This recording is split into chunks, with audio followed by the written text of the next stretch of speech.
Բարի օր, ժամը 12-ն է, Ազատության եթերը շարունակում է լրատվական կենտրոնը։ Ազգային ժողովի հերթական նստաշրջանն է ընթանում, օրակարգում 32 հարց է, ապրիլյան պատերազմի քննիչ հանձնաժողովի զեկույցը կքննարկվի փակ նիստում խորհրդարանի խոսնակ Արարատ Միրզոյանի խոսքով Անդրանիկ Քոչարյանի գլխավորած հանձնաժողովի կազմած փաստաթղթում կան պետական գաղտնիքներ։ Հեղափոխությունից հետո ձևավորված հանձնաժողովը հարցաքննել էր նաև 2016-ին նախագահի պաշտոնը զբաղեցնող Սերժ Սարգսյանին։ Վերարկության է դրվում 2016 թվականի ապրիլին ծավալված ռազմական գործողությունների հանգամանքներ ուսումնասիրող քննիչ հանձնաժողովի զեկույցի քննարկումը փակ նիստում անցկացնելու մասին, ազգային ժողովի որոշման նախագիծ ընդունելու մասին հարցը քվեարկություն։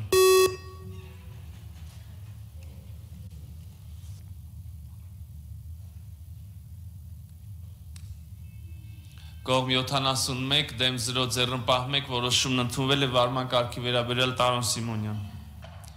Պարոն Միրզոյան, չեմ անդրադառնում գործընկերներին չեսրած կարծիքին, այս հարցի հետ կապված տեսեք, այս հարցերը հանրային նշանակության, հանրային կարևորության հարցերի հետ կապված ենք, չէ՞, մենք բարձրաձայնում, երբ որ քննիչ հանձնաժողով ենք ձևավորում եւ այլ։ Սա մեր ազգային ժողովի կանոնակարգի կարգավորումն է։ Հիմա երբ որ փակ ենք նիստը գումարում, ուզում եմ հասկանալ հանրային կարևորություն ներկայացնող հարցերը, երբ որ փակ նիստով ենք իրականացնում, ոնց կարելի է համադրել հանրային կարևորության հարցեր, որտեղ հանրությունը դա պետք է իմանա։ Իհարկե հասկանալի է պետական գաղտնիք եւ այլ այս հարցերը, բայց համադրելու հետ կապված կանոնակարգ օրենքի պահանջը ինչպես ենք իրացնում։ Պարոն Սիմոնյան, բացատրեմ, չնայած անկեղծ ասած վստահ եմ, որ առանցին բացատրելու հասկանում եք, ուղղակի նպատակարար եք համարում հարցը հնչեցնել, ինչևէ շնորհակալություն իմ համար էլ առիթ է անդրադառնալ հարցին։ Այո, հարցը հանրային կարևորություն է եւ հանրային հետաքրքրություն է ներկայացնում, այլապես չէր դառնա քննիչ հանձնաժողովի ուսումնասիրության առարկա, բայց միաժամանակ աշխատանքների ընթացքում եւ եզրակացություն կազմելիս պետական տարբեր գերատեսչությունների կողմից արձանագրվել է, որ փաթեթը, որը կազմվել է աշխատանքների արդյունքում, պարունակում է մի շարք, իսկ ասենից բազմաթիվ պետական գաղտնիքներ, այստեղից բխում է միակ հնարավոր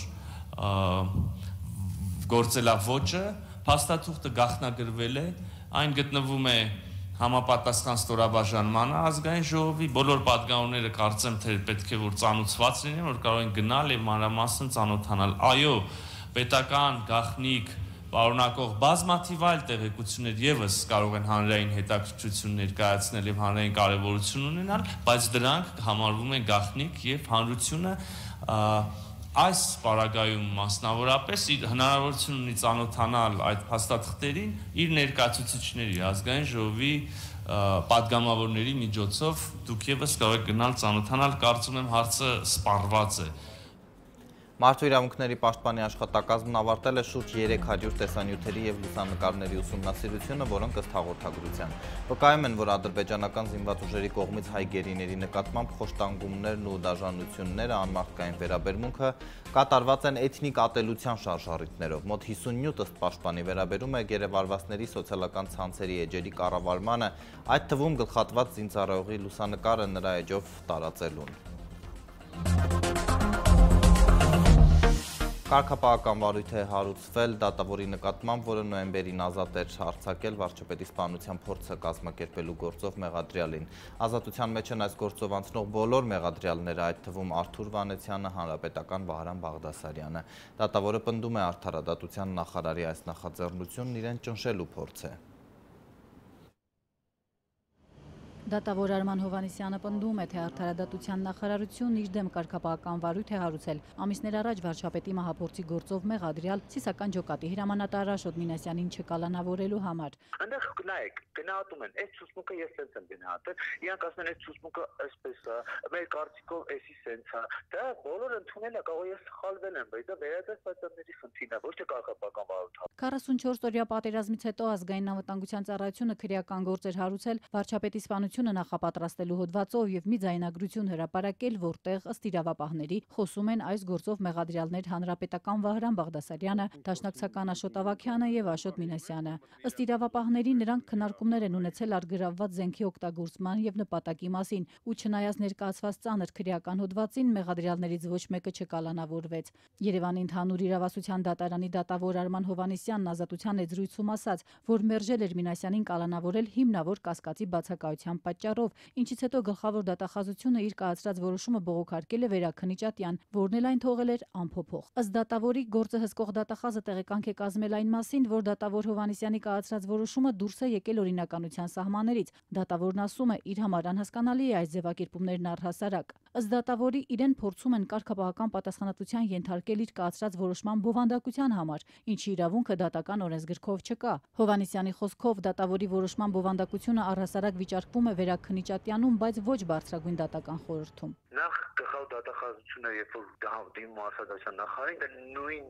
բանը ոնց կոպի պաստարացին են, ինչը որ վերաքննիչ բողոքն իրենք ներկայացրել։ Այսինքն վերլուծում են ակտում արկա ցուցմունքները sense գնահատպես դատանը sense անդրադարձավ, այս հանգամանքին է անդրադարձավ, դա վերաքննիչ բողոքը։ Ինքը դատական ակտի օրինականության ստուգումը, որը վերադասացիաների խնդիրն է։ Կարգապահականը դու պետք է թույլ տվես այնպեսի սխալ, որը դուրս է կասինի այդ օրինականության սահմանից, կարգապահական բարույթքով հրահարություն։ Դատավորների անկախությունը երաշխավորող բարձրագույն դատական խորհուրդը ըստ դատական օրենսգրքի կարող է կարգապահական պատասխանատվության ենթարկել դատավորին մի շարք դեպքերում, օրինակ, երբ դատավորի գործունեությունը հեղինակազրկում է դատական իշխանությունը կամ էլ դատավորը դիտավորությամբ կամ անփութությամբ խախտել է վարքագծի կանոնները։ Գլխավոր դատախազությունից եւ արդարադատության նախարարությունից հրաժարվեցին մեկնաբանել դատավորի հետ կապված այս հարցը հիմնվելով դատավորների իրավական պաշտպանվածության վրա։ Իրավապաշտպան Արթուր Սաքունցևը կայակոչում է Հայաստանի Սահմանադրությունը, որը թույլ է տալիս դատավորին կանչել պատասխանատվության իր կայացրած դատական ակտի համար, եթե կան հանցագործության կամ կարգապահական խախտման հատկանիշներ։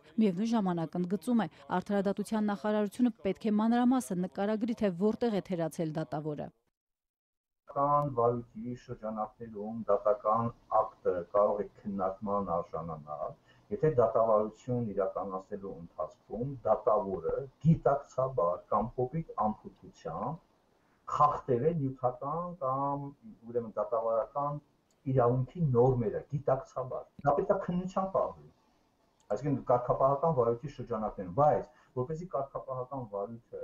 սկսվի, այդ կարգապահական վարույթի հարուցման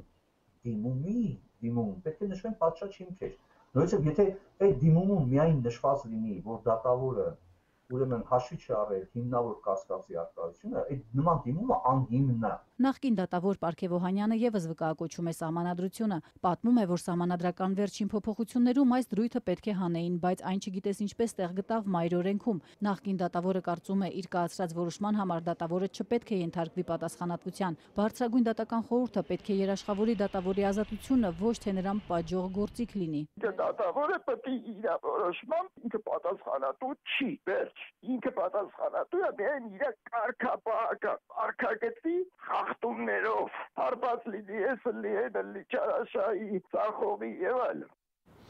Եվրոպական հանձնաժողովը մտադիր է ամռանը հնարավորություն տալ զբոսաշրջության ոլորտին։ Բրյուսելը սպասվածից շուտ հրապարակել է ճամփորդական սահմանափակումները մեղմելու ծրագիր։ Եվրամիության երկրներ մուտք կունենան այն օտարերկրացիները, որոնք ժամանում են համաճարակային բարենպաստ երկրից կամ պատվաստվել են, բայց միայն Եվրամիության կամ առողջապահության համաշխարհային կազմակերպության հաստատած պատվաստանյութերով։ Այս ցանկում չկան ռուսական եւ չինական պատվաստանյութերը։ Եվրահանձնաժողովի ծրագիրը դեռ պետք է հաստատվի անդամ երկրների կողմից, առաջին քննարկումը նախատեսված է վաղը։ Արևմտյան երկրները միջազգային կառույցները շտապում են հայտարարել չեն ճանաչելու այս ամսվա վերջին անցկացվելիք Սիրիայի նախագահական ընտրությունները։ 5 տասնյակից ավելի թեկնածուներից այդ երկրի բարձր դատարանը գրանցել է միայն 3-ին Բաշար Ասադին ու 2 գործիչների, որոնք իշխանամերձ են համարվում։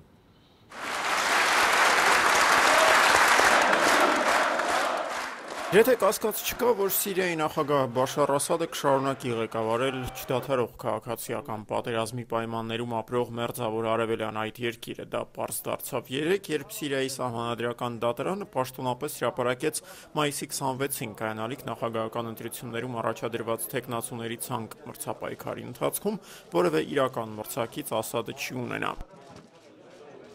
قبول طلبات الترشيح. Ներկայացված փաստաթղթերի հիման վրա հավանության են արժանացել 3 տեխնացուների մասնակցության հայտերը, մնացած բոլոր տեխնացուների դիմումները սահմանադրական եւ իրավական նորմերի խախտման պատճառով մերժվել են։ Դամասկոսում կայացած ասուլիսի ժամանակ հայտարարում էր Սիրիայի բարձրագույն սահմանադրական դատարանի նախագահ Ջիհադ Ալ-Լամանը։ السيد بشار ابن حافظ الأسد Մայիսի 26-ի ընտրությունների ընթացքում Ասադի մրցակիցներն են լինելու իր իսկ կառավարության կազմում տարիներ շարունակ որպես փոխնախարար աշխատած Աբդալլա Սալում Աբդալլան եւ իշխանությունների վերահսկողության տակ գտնվող ընդդիմադիր կուսակցություններից մեկի առաջնորդ Մահմուդ Ահմեդ Մարեին։ Ընդհանուր առմամբ նախագահական ընտրություններին մասնակցելու ցանկություն էր հայտնել 51 գործիչ, հաղորդում է Reuters գործակալությունը, արձանագրելով, որ արևմտյան շրջանակներն ու սիրիական ընդդիմությունն առաջիկա քվեարկությունն այլ կերպ քան ֆարս չեն բնութագրում։ Սիրիական օրենքների համաձայն նախագահի պաշտոնի համար կարող են պայքարել այն տեխնացուները, որոնք վերջին 10 տարիների ընթացքում բնակվել են երկրի տարածքում, ինչը ավտոմատ կերպով բացառում է արտերկրում ապրող ընդդիմադիրների հնարավոր ներգրավում ընտրապայքարում։ Արևմտյան լրատվամիջոցների գնահատմամբ մայիսի 26-ի ընտրությունները չեն ճանաչվի աշխարհի պետությունների մեծամասնության, ինչպես նաև Միավորված ազգերի կազմակերպության կողմից։ ՄԱԿ-ի ներկայացուցիչները դեռ ապրիլի վերջին էին հայտարարել, որ նախագահական ընտրությունները հակասում են անվտանգության խորհրդի կողմից ընդունված բանաձևերի մի շարք դրույթներին, որոնց համաձայն Սիրիայում պետք է նոր սահմանադրություն ընդունվի եւ դրանից հետո միայն ՄԱԿ-ի վերահսկողության ներքո համապետական ընտրություններ անցկացվեն։ Նույն մոտեցումն ունի նաեւ պաշտոնական Վաշինգտոնն, այս ընտրությունները չեն կարող ոչ արդար լինել եւ ոչ էլ ազատ, դրանք որևէ կերպ չեն լեգիտիմացնի Ասադի վարչակազմը, հայտարարել է ՄԱԿ-ում Միացյալ Նահանգների դեսպան Լինդա Թոմաս Գրինֆիլդը։